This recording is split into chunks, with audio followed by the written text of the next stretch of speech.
Welcome to the Better Call Daddy Show. This is Big Daddy. Oh my God, that's hysterical. More stories you are not going to believe. And advice that you didn't know that you needed.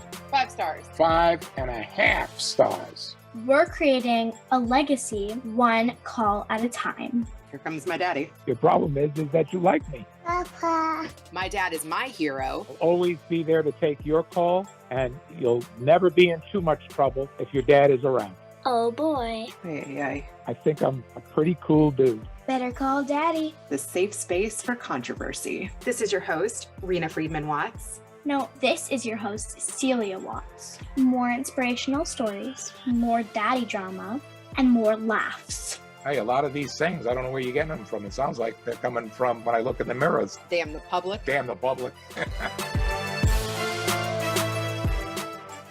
Today's guest only wants to work with people who have a passion for doing things. They actually want to learn. He wants heartfelt customers. He's a blogger, a podcaster, an author, and a community builder. Tim Gillette, welcome. Oh my gosh, I'm so excited about this. I know you get to know people live, so I'm getting to know you today a little bit live. Playing me at my own game, are you? I'm going to try. One way to have fun. Yes. I was just listening to the interview that you did with your mom. Yeah, I have a few shockers in the closet, yeah. What has stayed with you a year later about that interview? I get to see my mother every day, so I'm very privileged on that because of the fact that she lives right here in the complex with me. She moved here as she retired. I mean, we talk every day about stuff we've gone through, and the fact that yesterday was my dad's birthday. And my dad would have turned 82 yesterday if he was alive. And I spoke at Ziglar headquarters yesterday about my dad. That is so special. Please tell me more about that. You know, Zig Ziglar was a Christian, and he did this thing started in the 1970s, where at his headquarters, he did this Monday morning devotional. And it's something that is carried on all throughout the years. His son, Tom, and his secretary, Lori, lead it now. Once a year, I'm asked to speak and come there and share because of my connection to the family. You know, you come there and do a good job once, they invite you back. So, but, you know, I've been connected to the Ziglar family for, almost 20 years now. It's a privilege to get asked every year to go back there and share because I don't really do inspirational type talks. But when they asked me to do it this past year, they said, hey, the date we have available, and they gave us the dates. And I said, I'll take the 28th because of the fact that that would be my father's birthday. So yeah, I got to do a whole talk on my father, things he did, what a real father's love is, what you learn from your father that you don't really realize till after he's passed, things like that. And then I shared all this stuff about how, you know, your father loves you no matter what. And all the things you think he's doing is mean. Sometimes it's really love. And we don't get that our Heavenly Father is actually doing that sometimes. We think he's being mean, but actually he's loving us. All right. When he makes us late for that appointment because of the fact that he wanted us to avoid that accident, you know, things like that. I talked about it. And then I shared the very ending closing thing was my dad met my mom. All right. When she had this little boy and he dated her anyway. And then he adopted me. I'm the oldest of 4 boys, but I'm the adopted son to my dad. Oh my God. What an incredible human. How did you meet the Ziglars originally? I went to church. A friend of mine here in the Dallas area said to me, hey, Tim, why don't you and your brother come to church with me tomorrow on Sunday? We get a special speaker. You'll kind of like him. So I did. And we're walking back out to the car out of the side of the church, and Zig was behind us, and he knew Zig. All right. And he basically said, Tim, I want to introduce you to somebody, you know, turned around and shook hands with Zig Ziglar. And that was like basically an introduction to him because I had a car wash business at the time. And this guy was one of my good clients, and he was always referring me people who needed my service. As a matter of fact, that guy who introduced me to Zig Ziglar, I had coffee with him an hour after I spoke at Ziglar headquarters because he has coffee, the same coffee shop that my mom and I every morning. Yeah. Isn't life incredible? The world's a small place when you look at it from our perspective. Yeah. So, have you noticed like a lot of full circle moments like that now at this stage of the game? Yeah, I've noticed a lot of them in my life now when I start putting dots together. One of my closest friends now, when he graduated our college, the college that he went to, the church that I was part of, actually held their youth conference at that college like a month after he graduated. And I stayed in the same dorm building that he was in his like sophomore year. And we found that out because we met each other in 2011 or 12. We met each other for the first time. Then I put the puzzle together of how many times that we were probably within 50 to 100 yards from each other in our entire life. And we finally met in 2012. And actually, I was on a call with him this morning. And another date, because I listened to some podcasts that you had been on, is April 1st, you started blogging. Yeah, April 1st, 2010 was my first blog post. It's funny because I told the story then too. I used to play an April Fool's joke on my father every year because he had a sense of humor about life. All right. But you had to catch him off guard to get him with that every year. My daughter has since tried to pick that up on me, and she's just not as good. All right. The greatest joke that I ever pulled on my dad on April 1st was April 1st, 2004. My dad was a diehard Republican, and I lived in Texas at the time, and I called him up and I go, "Hey, Dad." And I'm not a Democrat or a Republican either way, but I call him up and I say, "Hey, Dad, I got the opportunity this year to work on a presidential campaign, and I'm not sure if I should take the job. I need your advice, Dad. What do you think?" And he goes, "You should do it. That'd be good." He gets all excited and he's fired up and everything. And I go, "Okay, I'm going to call John Kerry and tell him I'm going to take the job." And my dad was like, "What?" I never heard such profanities come out of my dad's mouth that fast because he was a Republican. He didn't like a Democratic candidate. So, I'm sure in today's day and age, it would be even more profanity. It would be even more intense. But, my father would, he would say stuff like that. But, he taught us never to hate, never to hate people. My mom and dad grew up in a town that we lived in Pennsylvania. The Democratic governor of Pennsylvania for a long time was a close friend of ours, even though my parents were Republicans. And he was like the one Democrat that my parents voted for because they knew him personally. You know what I mean? And yeah, my dad, I think he probably wouldn't be thrilled with our politics today. I don't know whether he would have been happy or dissatisfied with the previous president. I don't know because there's Republicans who didn't like that guy. So I don't know. Right. Yeah. That's funny. What was your relationship like with your parents? My dad was always someone I could go to, all right, especially as an adult. I knew that I could always call Dad if I needed advice, I needed to talk, things like that. I got into trouble very early on. I was like 18 or 19 years old, and I got in trouble with the law. Dad came down to my work that day, and he says, "Hey, let's go have a cup of coffee and talk," because he found out about it. And he just said, "I want you to know that, your father is the one place you can come to. When this world's attacking you, you can call me. So, all right, because this is a problem and you've been hiding it from me, worried. Your dad is one place you come to when you're in trouble." All right. And he always was there for me. Anytime I ever had a problem, I could call my dad. Even if I was in a fight with my mother, I can call my father. I can relate there. Wow, that's amazing. What a blessing. It sounds like you bond with your parents over coffee. Let's face it, it's the one thing that, as soon as I started drinking coffee, I've been hooked my entire life. And that is my key thing. I always tell people, let's go have a cup of coffee. On occasion, I go have a cup of whiskey, glass of wine, but most of the time it's coffee. I also want to know when you cut your hair. May of 2020. Yeah. That was a shock to everybody when I did that because everybody in our industry knew me with long hair. So, and I just got a new photo shoot done, and I'm waiting on the photos to come back with me with short hair to change some of the stuff out of I've got a whole website redesign being done right now. So I got to have a new look. What made you want to do it? I don't know if you ever follow some people who are well known, and like Shaun White, a great example of it. Shaun White, Olympic snowboarder, X Games, he had long hair and he cut his. One of the things that he found out early on is getting stuck in an image, and you have to maintain it. Carrot Top is another one. Carrot Top has maintained his curly red hair because that's what people know him as. As you get older, things start to thin out up here for men, and it's very hard to maintain that. And I went, man, the last thing I want to do is have to wear wigs to keep up with an image. And I didn't want to be known as just a gimmick. Everybody knew me as the not Tom Petty guy. I didn't want to totally be known for that. I wanted to be me, because that is the one thing that Zig Ziglar taught me in my life that's foundational. Just be you, and you got to be you no matter where you go. That was the key behind it. I actually spent 4 months planning it. If it wasn't for the pandemic, it would have been a live presentation that I walked out on stage for the first time with short hair, but we were all in, what do you want to call it? We were all in lockdown. So it was a virtual revelation. I feel like kind of everybody did COVID makeovers, so it kind of goes along with that. Yeah, you got to realize most people, it's COVID makeovers, they gained weight. I'm doing everything I can to maintain weight. Oh my gosh. Whoa. So what was the actual day like? Like, what did that feel like? So I went and got it cut the day before I had a virtual event. All right. And a big 2-day virtual event the day before. All right. My hairstylist, we weren't allowed to even say that I had went to her house to do it because of the fact that we were in lockdown. I couldn't advertise who the hairdresser was who did it because she could have gotten in trouble because we weren't supposed to have any businesses open. But I went to her personal house. We cut it in the foyer of her living room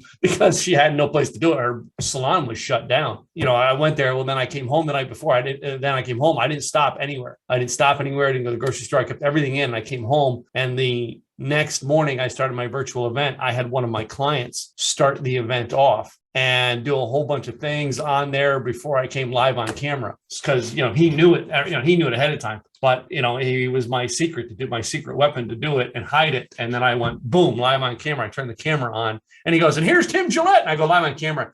And the comment section for the event for like 20 minutes is your hair. What happened to your hair? It's like, yeah. How long has it been like that? I've had long hair on and off since the 1980s. So there was a section in the 1990s for about 3 or 4 years. I had it cut short. In the early 2001 to 2005, I guess I had it cut short because I had a professional business and I had to look professional. 2005, when I quit, I sold that business off and went to work for Starbucks. I kind of grew it from 2005 until 2020 when I cut it off. So 15 years straight of long hair. Yeah, that's a long time for one image.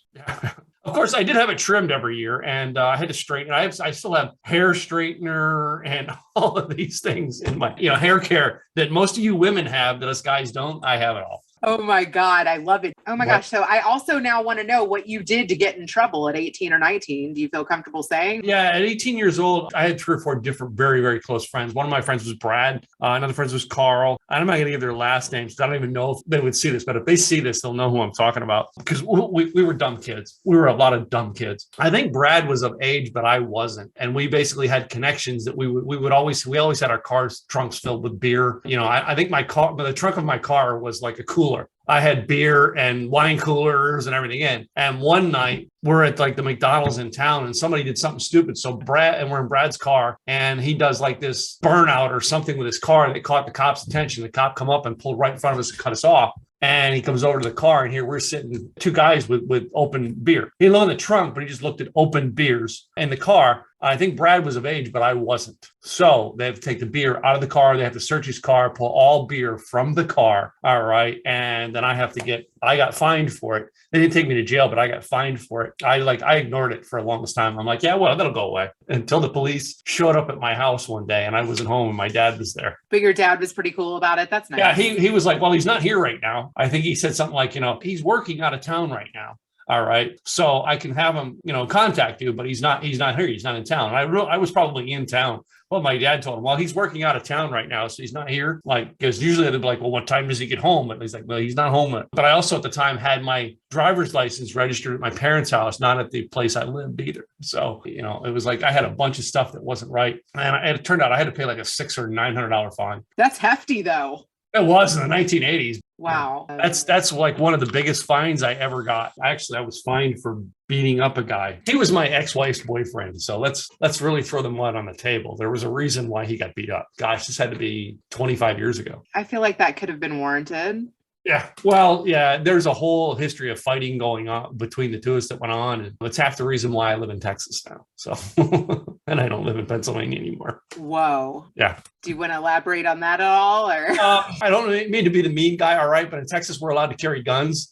And if someone breaks into your house, your property, you have a right to defend your property. I'm not the type of person who like to kill or hurt people. That's just not my nature. But this gentleman did come on my land and pick a fight with me. And basically because he knew certain people in the county and certain police officers, he got charges filed against me. And then I got to court and got it thrown out with a small fine. Oh man, that's some drama. Okay, I did hear you say on another interview that your dad is a big reason for like a lot of what you've done in your life. Can you talk about that a little bit? When I was a kid, my dad was a diesel mechanic. All right. Worked in a lot of places. So I really had a draw to the automotive field because of what my dad did. When I was younger, I didn't have the concept of how to fix things. I really had to study and study and study, but I had a desire into it. So I went into automotive field, but I went in through the detailing and car wash department, which eventually got me put into the auto body shop, which eventually got me to learn auto body. And then eventually I would work in doing some repairs. But by 2000, by 90, like 92, 93, I'd had my own car businesses. I had a car dealership. I had a car body shop. I had car washes, things like that in the Northeast. And that was all influenced from my dad. Dad later in his life had, he went through in the 1970s, he went through one mechanic job after another because he worked for these trucking companies that kept closing up. All right. And small companies that would close up and he'd move on to the next one. And by 1980 or like 78, he took a job at a technical school teaching diesel mechanics. In 1980, he would go and teach high school kids diesel mechanics. That's where he found his real niche was. He was great at being a teacher and teaching kids things because he could teach people hands-on techniques. And that's where he actually learned to teach me. When he learned hands-on techniques by okay, son, you got to undo that bolt. And you undo that bolt, and that's how he did it. And at one point in time, I had a car that I bought that was diesel that I didn't know anything about it, but he did. And he literally walked me through the process of taking the heads off and having them, machined and put back on to fix a valve leak. He told me that over the phone because we lived 120 miles from each other. Over the phone, told me how to fix it. He learned to be a hands-on teacher. And that's where I learned to be a hands-on teacher. And what I'm doing now is I get people to do hands-on stuff that gets them to think and then take action to get results. Yeah, let's talk about what you're up to now. Now I teach a thing called Simple Easy Marketing, blogging, podcasting, and live stream video. And my whole biggest key around this is I can help anyone with the existing content they have find 3 times as many customers with just one form of content. And the idea behind what I do is I teach you to broadcast what you know, repurpose it, and make it an audio podcast, which I'm pretty sure you're going to do with this, and then take it into the question format, put it into a blog, but then you take your social media posts from it. If you want to create a book, you write a blog to do it rather than let me sit down and write a book. No, you write blog posts and you put all the blog posts together when it's a book and you publish it. You want to do an informational product. Well, great. You take a video platform, you do a couple of video classes, and then you put it all together. And when it's all done, you put it all together and put it into a format. But in the meantime, you record everything piece by piece with what you already have. And that actually will get you out there further. And you never realize that along the way, you're building an audience going, hey, when I get something on this, I want to find out when you get more. All right. So they're already ready for it when you have the next piece done. Yeah, there are some pieces there that I'm definitely missing. Yeah. When did you start realizing all of these steps?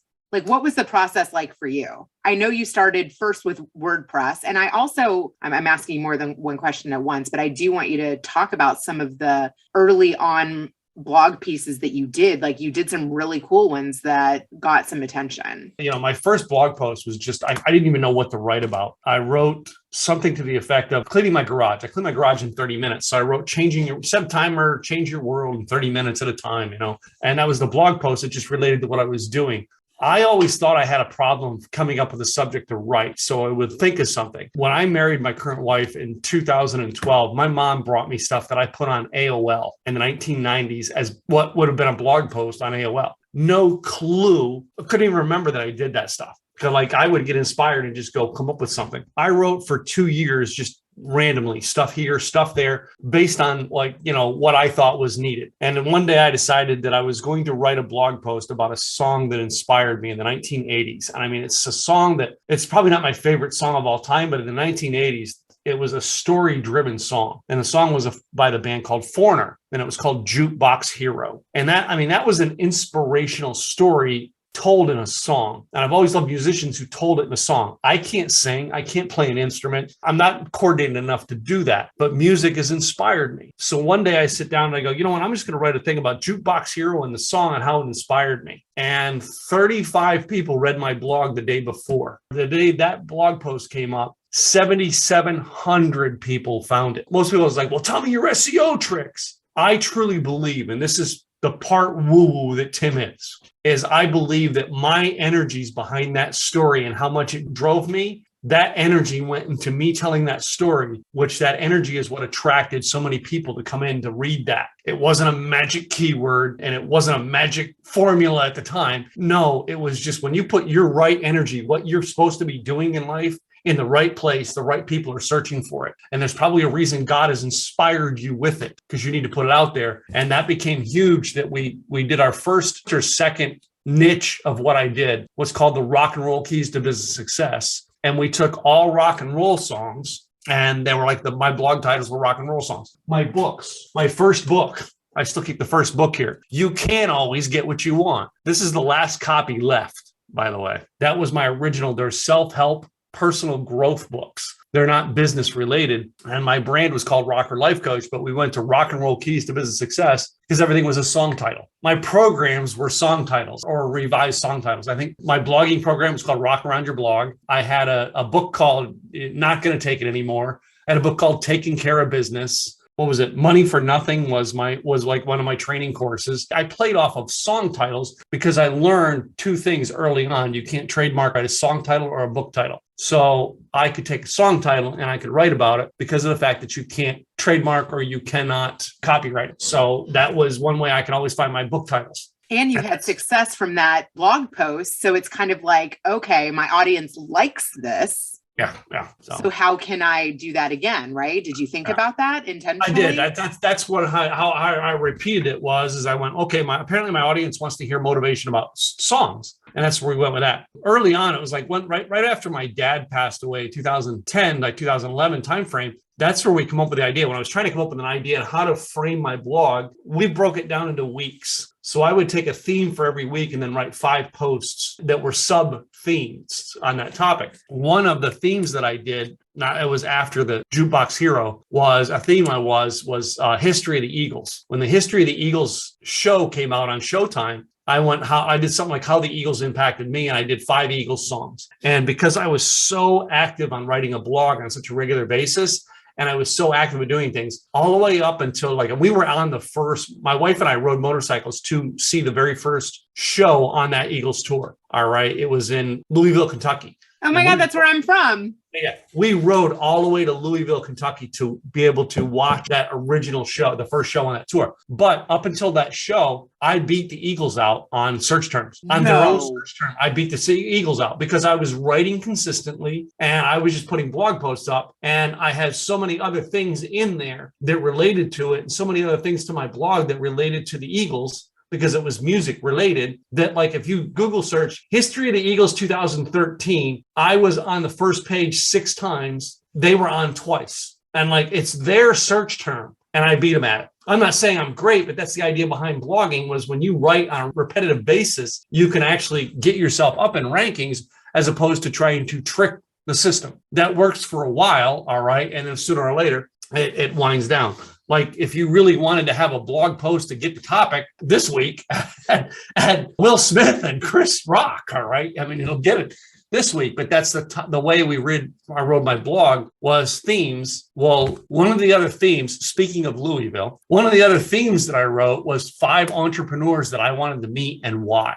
One of them was, what's his name from Apple, Steve Jobs, who passed away. There was another one, Jim Cook, who does beers up at Boston Beer Company, because the man really loves beer. All right. I would love to meet him. There was 2 other ones in there that I forget who they were. It might've been like Mark Zuckerberg, or I don't remember. But there was one that I wrote from Louisville because of the fact of what he did to start his business. He sold his prize car to rent a spot next to his dad's bar to start a pizza place, and built a huge, successful worldwide company. And then one day went, I'd like to find that car. And he bought it back. And that was John Schneider from Papa John's. So, I wrote that blog post 2011. In 2013, when we were doing one of the revisions of my website, my webmaster lives in Albuquerque, New Mexico. And I'm on a Zoom call with her. And this phone rings, my cell phone. I look at it and it's I don't know anybody from Louisville, Kentucky. So I just hit go to voicemail. The voicemail said, Tim Gillette, this is John Schneider from Papa John's. I understand you want to meet me. All right, please call me back or call my secretary and give the number. Oh my God. Somebody from the company found the blog post and showed it to him, and he called me. Were you so excited? I was I couldn't believe it happened, number one. But number two, I was like a starstruck kid when I got on the phone with him. I really wasn't ready for the call. Normally, I'm the guy, I used to go to car races up in the East, all right? And I'd walk up to Dale Earnhardt and say, hi, Dale, how you doing? I wouldn't think anything of it. But that's how I got to be friends with Zig Ziglar and many celebrity friends. And for the first time in my life, I'm on the phone with a guy and I'm starstruck and can't talk. Yeah, I have to say though, because I have still gotten starstruck recently. Were you able to like get your composure and like your professionalism, and like how did you prepare for that after? We had a good conversation for probably about 20 or 30 minutes. And he did tell me to keep in touch. And we have since lost touch because he's no longer with that company. But he did say, hey, you're ever in, Louisville, look, come by and see me. I'd love to meet you. And every time I was in Louisville, he was just never there. Have you had more situations like that? In 2000, I think 13 or 14, I can't remember when it was. I had a really good month. All right. I was at a conference and I met Guy Kawasaki, who was like an ambassador for Apple in the early days. And I just said to him, hey, I'd love to have you on my podcast. At the time, I was on Blog Talk Radio. And he said, sure, just set it up. All right. And I set it up and had him scheduled within 2 months. That same month, I reached out to Larry Wingate. All right. The pit bull of personal development, the guy who wrote the book, Your Kids Are Your Own Damn Fault and all that stuff. And I reached out to him and I said, I would love to have you on my podcast. I don't know if you'd be interested. Said, sure. Then I had a third one and I can't remember who the third one was. It was somebody who was like known in our region in Dallas area, known in our region, but like not well known. And he said, yes. So I got cocky at that point. I'm like, I can ask anybody at this point, right? I reached out through President Bill Clinton's, the Clinton Foundation, to try to get Bill Clinton on my podcast. Like within 48 hours, I got an email from the organization saying, we've received your request. All right, we're going to discuss with Mr. Clinton and we'll get back to you. Now, I didn't vote for Bill Clinton. I'm not a Democrat. Again, I'm not a Republican, but I love ex-presidents. To me, I want to interview them all. I want to hear them speak. It's just the way I am. I was all excited. I'm like, oh my. So I started telling everybody, we're in talks to have Bill Clinton on the podcast, right? And I'm like telling this to everybody. And then I get this rejection letter. I'm sorry, Mr. Gillette, we cannot have, Mr. Clinton said he could not do it for you because if he did it for you, he'd have to do it for everyone. And right now he is in very high demand for speaking and it's just not possible at this point. Very professional letter. So then I went around telling everybody, hey, I got a rejection letter from a president. Yeah, totally. I would like frame that, print it out. I mean, that is so cool. Yeah. Did you ever try again or? No, I did not. All right. Podcasts weren't, that was like, right around 2012. Podcasts weren't as hot as they are now. I'll bet if I reached out now, I probably could get it. But now our world has become so divided. I don't know if I want to have anybody on because everybody will go, well, you're part of that party. And I'm not part of any party. All right. I've actually, truthfully, when Bill and Hillary were in the White House, I seen Hillary speak at an event. So like when Hillary ran for president, I was like, well, I've heard that president, Donald Trump. I had heard Donald Trump speak. I went to an event in Chicago that my wife was working a trade show and got in with her boss's ticket to get in to hear President George W. Bush speak. All right. I've got to see George Bush Sr. speak at an event. Those inspire me. I personally am looking forward to hearing Barack Obama speak. I've never heard him speak outside of the political realm. I just love that. I'm not on either side, but now I'm afraid if I put Barack Obama on my podcast, which I'm sure Barack Obama's pretty cool. He's been on a few people's podcasts. I'm pretty sure he was on Between Two Ferns, even that Zach Galifianakis Between Two Ferns. He was on there, and I felt like he had a good sense of humor. Well, no, he does. I mean, most presidents, when they leave, they accept the coolness of the world. I think Trump is the only one that's like weird out there. All right, but like I'm not a fan of either. But I'm afraid if I put either one of them on my show, now it labels me as to who I am. I don't tell people which side of the aisle I'm on. I really am not on either side of the aisle.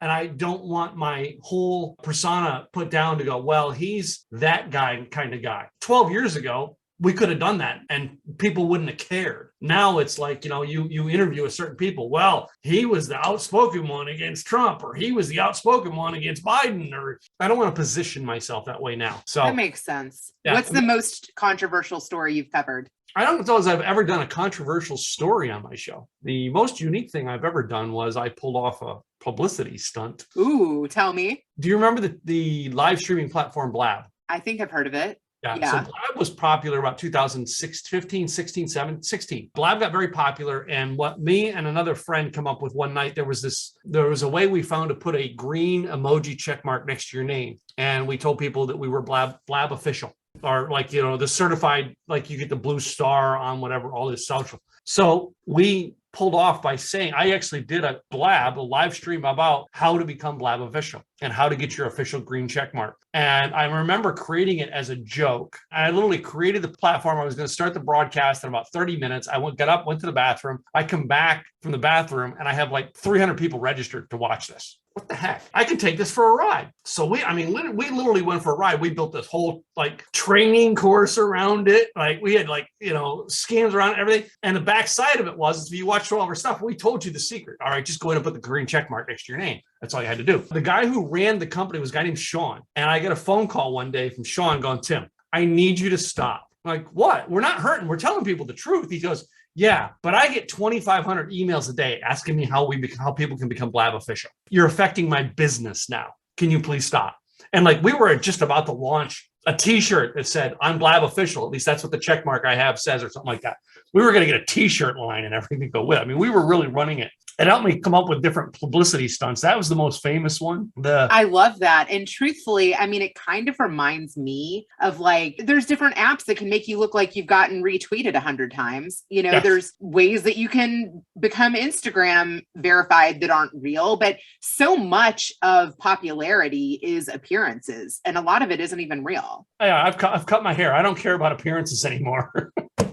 Oh, man. To getting down to where I just want to help people. In 2009, before I even started this, I started buying real estate as investments. 2015, 16, the price of real estate started going up. So I took my early on investments and I was able to sell them and flip them and go in. And now I'm actually in the process right now of selling my last rental house and doubling down and expanding again. My wife and I have, first of all, my wife has a very, very good job. She is a C-suite executive for a major retailer. We could live on that alone. I basically could be a stay-at-home husband because we kind of live under our means, have a large income coming in, but we've had the real estate in the investment realm where we keep putting money in and it keeps making other money. Like, even with stocks over the last couple of years, I just make investments and the investments are starting to grow. When I got that down to that point and I realized I can grow my investments and I don't have to work every day to make a paycheck. I started going, you know what? I don't want to do this. So I would get rid of things. I don't want to do this. I get rid of things. What were some of the things that you didn't want to do? Tell me some of that too. Well, I mean, that started with when I sold my car wash business. I had a 10-year do not compete. And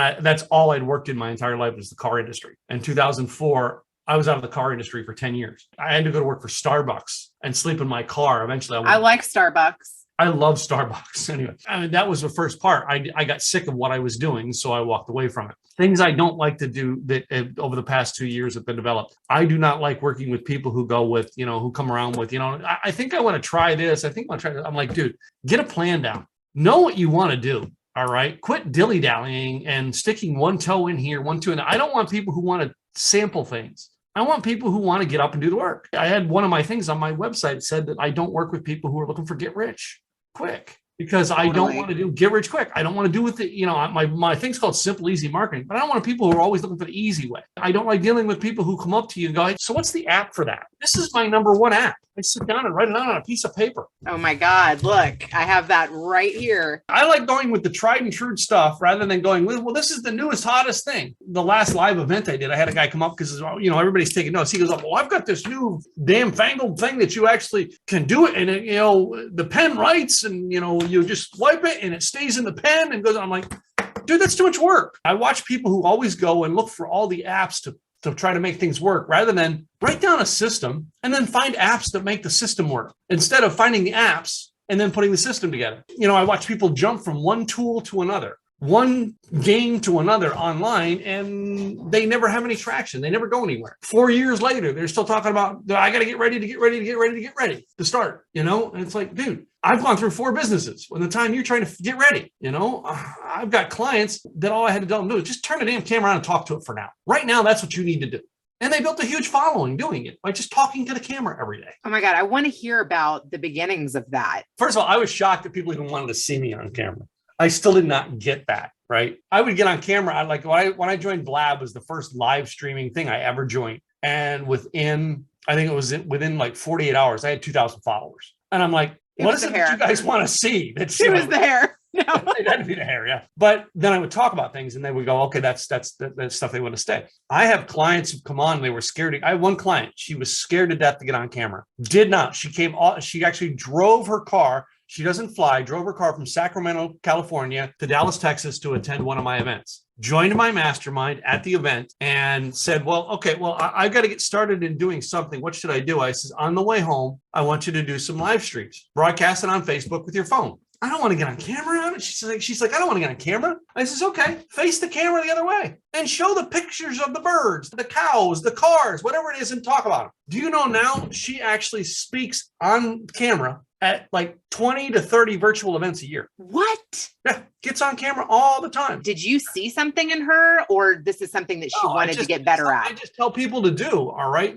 Take action. The one thing that will cure your inaction or cure your fear is taking action. I've a ton of stuff in all my businesses. It was take action. There are days that I still wake up scared to do things. So like, okay, so I'll just go do this and this will get me, I'll get started with this and see where it goes. At the end of the day, I've made 5 websites. Okay. Because I started with doing this one tweak on a website, and that's what I tell people. If you just start taking action, you'll be surprised. My very first blog post, start taking action. You'll be surprised what will happen on how short a time. Also, you did write a blog post about your dad. What did you include in that one? So I told the story about my dad. That one was done in 2011. It was very shortly after he passed. All right. I lost my father on New Year's Eve, 2010. Oh. All right. My mom was visiting me for the holidays and dad was in Florida. And like I'd seen them both in Florida 2 weeks earlier. I rode back home. Mom drove home after Christmas she was going to spend New Year's with us. And she was going to spend a week or so with us. And dad had to drive from Florida back to Pennsylvania because he had to go back to work. Mom was staying with us and mom and I are driving in the car here in Dallas. And someone calls my mom's phone and she's like, well, that's a number from my hometown. So she answers it. And it's the nurse at the hospital letting her know my dad died. Oh, that's New Year's. Oh my God. In a matter of like an hour and a half, we're planning on how to get from Texas to Pennsylvania on New Year's Day. Oh my God, that is so hard. And I flew to Pennsylvania New Year's Day, and I didn't come back till almost February. All right. Wow. And one of the things I have, so most people don't know, is that year I was part of riding my Harley Davidson. This award right up here, this big glass one right here, is 2011, not 2010. 2011 highest mileage rider of the year. I won it in 2010 because my dad died. I wasn't here to take my bike into the dealer to get my mileage registered in time. And the award went to somebody else, but I got honorable mention because they said the reason Tim didn't, because he had to be in Pennsylvania because his dad died. Oh my gosh. Right. But yeah, so basically that was the inspiration for me. When my dad died, there's 2 people I promised that I would write a book, and 2 people I promised I was going to build this business. And it was Zig Ziglar and my dad. Those are 2 pretty special people. Very huge to me. My dad dies 2010. I don't even have concept of a book even on paper yet. I barely even have a blog at that point.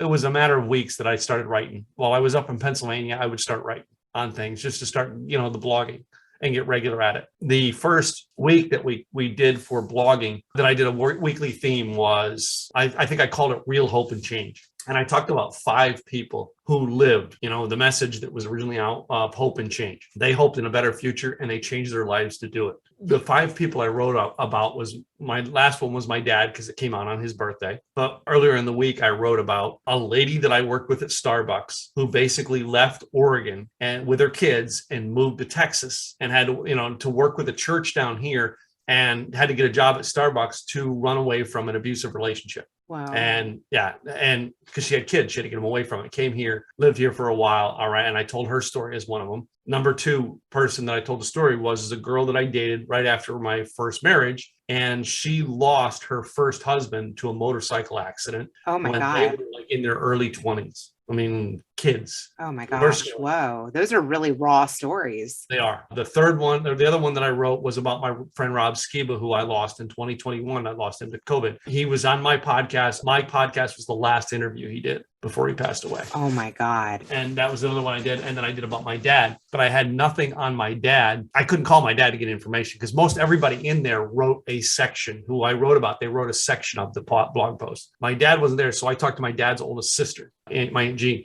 And Aunt Jean gave me a lot of information about my dad that I didn't know. The blog post that I wrote about him, I explained things in his life that most people didn't know about him. As a kid, he had 1 pair of pants. He was a boy in a house full of girls. His dad left him when he was very, very young. A boy in a house full of girls. He had to wash his pants, wear them to school wet the next day. They didn't have washer dryers. This is like, he was born in 1940. So, he went through the 40s and 50s, a very poor boy. He went through that. He finally got to reconnect with his dad just before his 20th birthday, right around his 20th birthday. And a matter of days after his 20th birthday, his dad died. And his dad died of the same heart problem he did. My dad lived to 70 and his dad died at 44. Did you guys ever have a conversation about that? Because Yeah, he adopted you at a young age. Did he see himself in you at all? I think that, no, he really loved my mom. My mom and me were a package deal. You think about that, single moms in today's world, how many people, the men who won't accept the girls, kids. Me personally, I have a daughter and I have 2 stepsons, but my stepsons were raised. They were adults when I met my wife,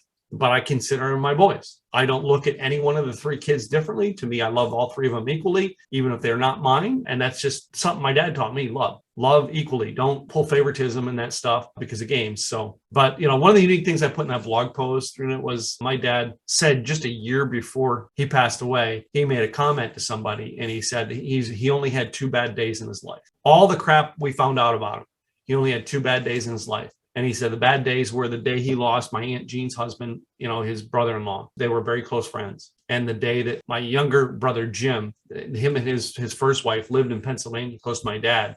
And they had 2 sons and they did everything with my dad. My brother's wife just one day said, that's it, I'm out of here. And basically grabbed the kids and took off to Florida. And that was a bad day in my dad's life because these kids were at his house every day.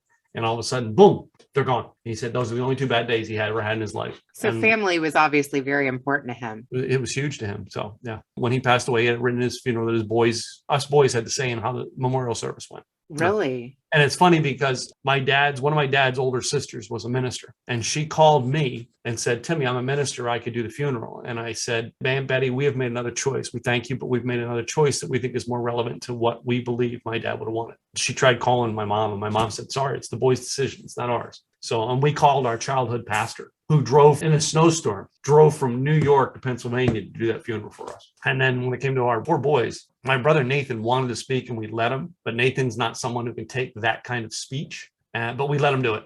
All right. Cause he pushed him, we let him. But my other 2 brothers said, no, just me. I mean, I was training, I was a speaker at the time. So it's like, yeah, we just want Tim to go up there and do it. He'll do it. And everybody come up and said that, what I said about my dad was probably the most impactful out of everything. That must have been in some ways, though, very hard to do. Yes, it was. I've had 3 hard things I've had to do in my life. One of them was let my daughter stay with my ex-wife and not let her come down here. The second one was losing my father. And the third one was the day I actually, many years ago, my mom was in an accident one day near my house. And I had to be the responsible person. I couldn't afford tears. I had to come to the accident scene. I had to be responsible. I had to organize everything, get a hold of my dad, get a hold of the friend of her car. I mean, those were my hardest days. So, oh my God, was she okay? Yeah, she was okay. She went through a lot of stuff. Her friend went through a lot of stuff. They took them to 2 separate. Her friend was medevac through a helicopter to a hospital far away, an hour and a half away. And she was an hour from her house visiting our area at the time and was in a car accident that was just very bad. And it was very hard for me to take and have to be. And I remember walking up to the scene and I had my daughter with me and a friend. And I told my friend, take my daughter and just take her back to the house. I'll call you later to get my daughter. Just take her and get out of here. Because I knew by getting out of my car, this was not going to be a pretty sight. You know? It's just interesting too, like when you're talking about with your dad and with you, the hardest times in your lives are family types of situations. And it's funny, when I talk about that accident with my mom. I had a friend in 2010. I was leading a motorcycle ride and I had a friend crash right behind me and die. I mean, it was a tough day, but it was like, I don't consider it even in my top 2. Wow. You know what I mean? And I think it's because of, I know we're both of Christian faith. I know where he's at. As a motorcyclist, I mean, I've been in a wreck, all right? And I know, when you get on that motorcycle, you know the risk, you know what I mean? And I know when I get on my motorcycle that day, I knew the risk, you know what I mean? And I think he knew the risk. His wife lived. His wife is still a great friend of mine. And he passed away that day on the side of the road. I sat there holding him and his wife's hand as he passed away.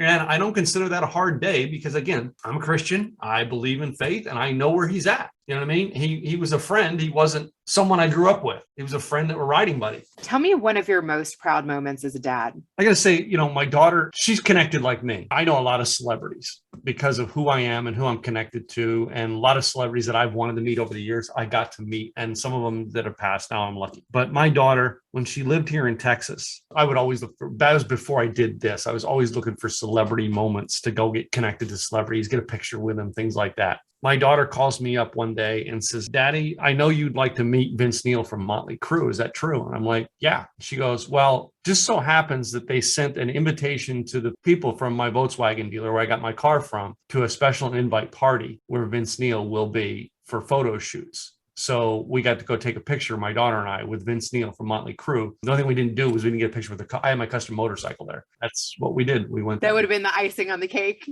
Yeah, would have been the icing on the cake. Have you taken her to meet any other fun stars? Have you done any stakeouts? No, we haven't, because of the fact that my world, I actually connected my daughter to a job she had for a while that is one of the connections I have in LA, that basically he's connected to everybody. And my daughter, because of that, got connected to so many other people too. All right. And learned to work around him. It's unique. Like one of the people she knows very well. All right. And I know very well is Glenn Morshower. He's an actor who is in a lot of things and most known for playing Agent Pierce on 24. Great friend of mine, great connection that I've made here in Dallas. He lives, as well as, he has a house in LA. My daughter got to connect with him. The guy that she worked with was like best of friends with Glenn. It's how she got into that connection quite a bit. And there's quite a few times that we were able to do that and, go to movie premieres and stuff together because of who we knew. That's so much fun. And truthfully, I feel like that's another really beautiful byproduct of creating a show. Like my daughter, I sometimes let help in the transitions or in the intros, or if she has a question for somebody that I'm interviewing, I'll have her be a part of it. And today in school, she played a talk show host. I think that when you expose your kids to fun things that you're doing, they want to participate. I know that your daughter even did some transcriptions for shows that you've done. Yeah, she did a transcription, as what was one of her businesses she had for a while. And, it's like that. So my boys, my stepsons, they run, internet security. One works for internet security, and this is the boy who graduated early from high school, went to college and didn't like anything in college. So he took weird courses. Then he went and got a certification to do internet security. And one of his clients, I think one of his clients is NASA.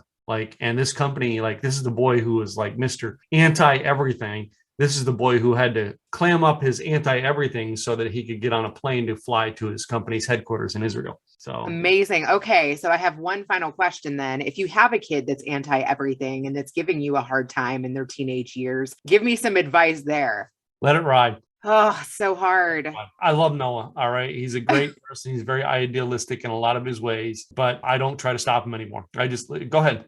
If you think that's right, go ahead. Were you ever hard-headed? Yes, I was very hard-headed. As time passes, it mellows out. I thought the whole world was going to have to be a certain way. I realized it doesn't work that way. Okay. I want to read one final thing too, because in that interview with your mom, I really liked this quote from her dad. Her dad said that you shouldn't talk about other people's children until your child and their children are grown. And she paraphrased that by saying that you shouldn't pass judgment and accept people's place in life. You need to stand back and really see the circumstances.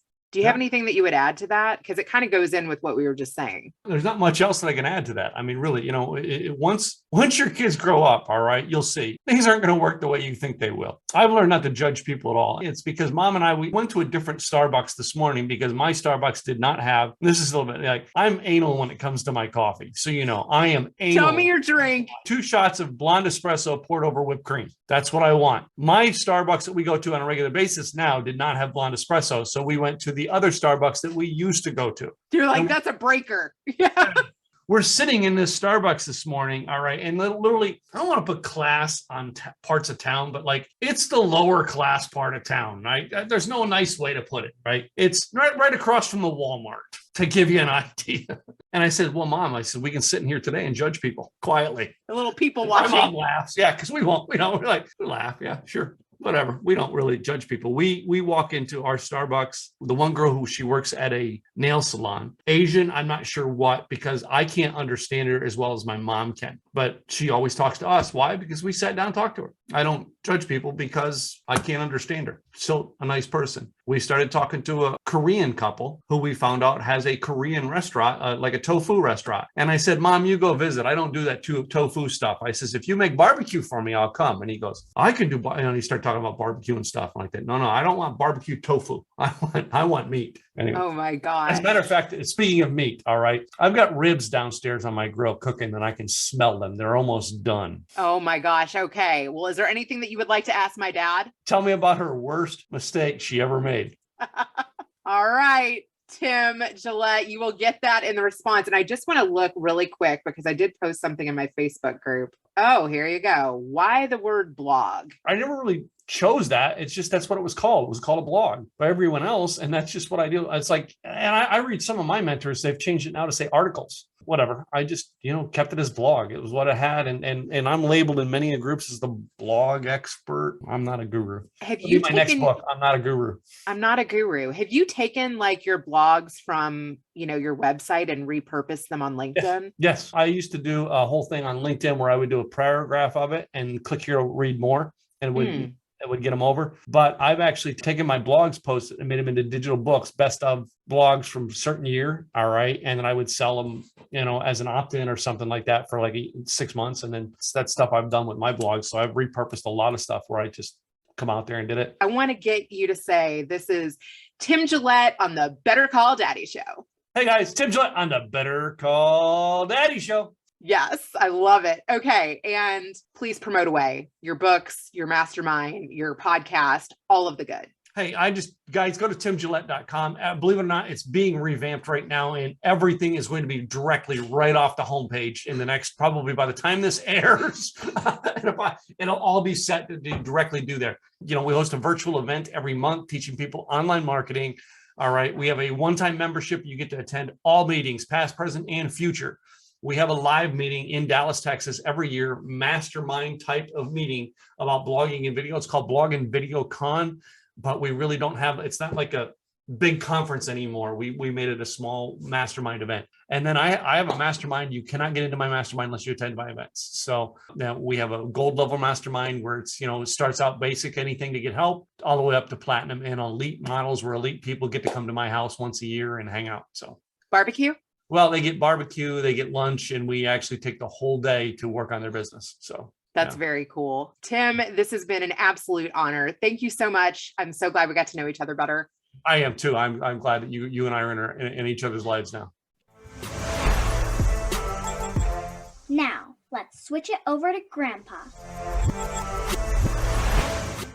This is your episode with Tim Gillette. Let's talk about Tim Gillette's question. Every guest wants to know the dirt on what I was like as a teenager, huh? Well, I think they want to know some of your crazy things that you do. And the funny part is that you experimented. You wanted to be cool. You wanted to be the center of attention. And that's not unusual about any kid. You have a son that acts the same way. Okay. I acted the same way. And the only thing is that we do. And as we grow, as your guest even had mentioned, we then mellow out a little bit and we understand perspectives better of life and some of the things that we're experimenting and learning. At least in your case, I tried to also be there for you, show never to give up, and to try to set the best example I could to steer you in the right direction. So nothing that you did surprised me too much. Fortunately, all the experimentation and all of the adventures that you've had have led you to a better place. I think so. The story of Tim is really a very similar episode for the Better Call Daddy Show, which is what we're all about, is to give an idea of how our family legacy and other people's family legacies, how they coincide. That hands-on approach of learning how to do things, places closing down, pivoting, learning how to take your skills and knowledge and keep developing it, keep learning. Sometimes you have to go to 2 or 3 or 4 jobs and you got to learn how to do different things. And what's interesting is that Tim has recorded a little piecemeal of way of doing it to be able to tell his story where he can then put all the pieces together and broadcast that or write a book about it or a show about it. Isn't that what all of us are doing with our lives, is trying to take our experiences and all our pivots and all of our experience that we develop, and also hopefully the mentorships that we find along the way, and the close friendships that we find all along the way, and try to enhance it. But what was beautiful is that he wants to share it and help other people. And his father set the example also of learning how to do so many different things hands-on and helping people, and then being a teacher and getting really the enjoyment of giving back and really helping other people to try to achieve and to be able to move forward with their lives. And I think that's not only the key to success, but that's the key to bettering mankind. And every little step piecemeal together can hopefully make a better big picture. Yeah, he just recently posted a quote on his Facebook that said, "In the worst parts of your life, look around. It may be time to help others who need you."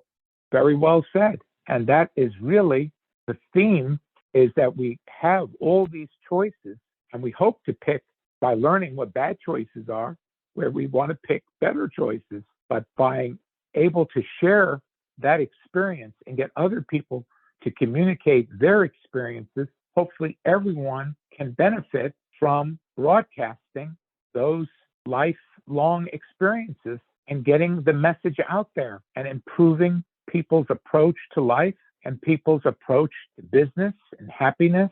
And let's face it, that encouragement, that mentorship is also part of the formula of success. It's hard to do it all on your own. We have to be able to coordinate with others. And the more we coordinate with others, the more that we help others, believe it or not, that is a bigger reward than just receiving something on your end. What did you think of his daddy story? I thought it was a great story. There's even a little lesson of unconditional love in there, where all his siblings are all being loved, even if it's a stepson in there, that everyone is treated with unconditional love and all being inspired. That's a big thing, is to have a coordinated effort and a close-knit family, and showing that hands-on approach and wanting to teach and learn, have people learn from him all of the lessons of his life. Then it doesn't matter how you're connected if you're all in the game together. Thanks for listening to the Better Call Daddy Show. Now you can subscribe on Apple Podcasts, Google Play, Spotify, iHeartRadio, and TuneIn. If you've enjoyed this episode of the Better Call Daddy Show, please feel free to review it at ratethispodcast.com/BetterCallDaddy. Add Better Call Daddy Podcast on IG, at Reena Friedman Watts on LinkedIn.com.